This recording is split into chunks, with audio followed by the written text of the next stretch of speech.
I work in Kozoji, and it's about a 20-minute commute every day. And I like living in Nagoya because it's a big city, but it's not crowded at all. And also the shops I find are pretty interesting. There are many mom and pop shops around. As far as errands, they could be a little bit challenging. The stores open around 9 or 10 a.m. and depending on your work schedule, it can work out fairly easily or a little bit more difficult.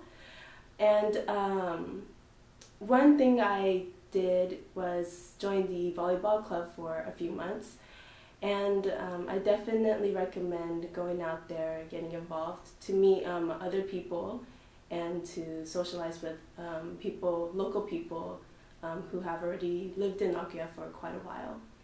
And for my apartment, it is compact and bright. Okay, so my first group of friends were actually people in my training group. We were, I think, a pretty strong group because we are actually still in contact with each other. And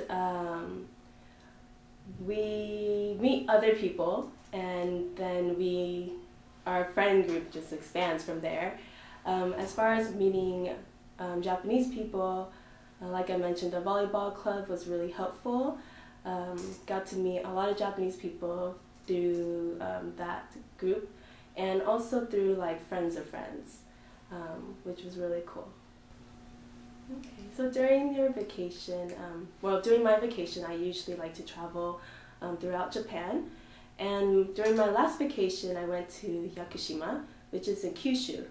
And so I went to Yakushima, I got to hike, I got to kayak, and went to an onsen. It was really, really nice.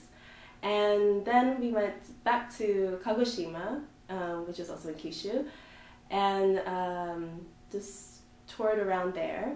Then we went to Fukuoka, toured around there as well, and went to Nagasaki for a little bit and toured around there before heading back home.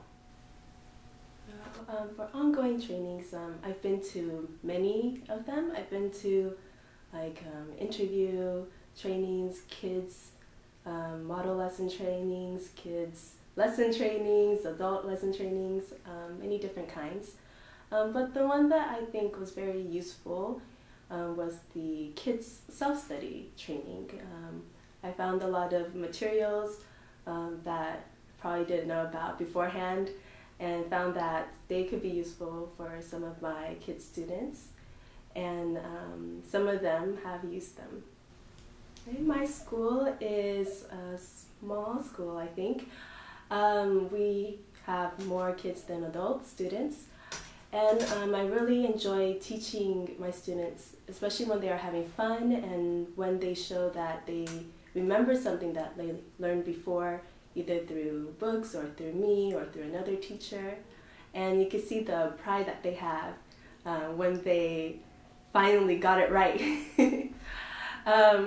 What was challenging for me when I first came in was being the new foreign teacher, especially being an additional foreign teacher. The previous one that I first started working with has been at the school for about 4 years, and so trying to get in the flow of everything, and then trying to be really good at private lessons, baby lessons, and kids lessons, all within a good 2 months or so. And a typical work day is different, I think, for me every day. Sometimes I start my day with a private lesson, sometimes I start my day with a baby lesson, sometimes I start with my day with an actual roundup lesson, and but usually it's slow in the morning, and then you have a break, and then you have the bigger adult classes and kids classes after your break.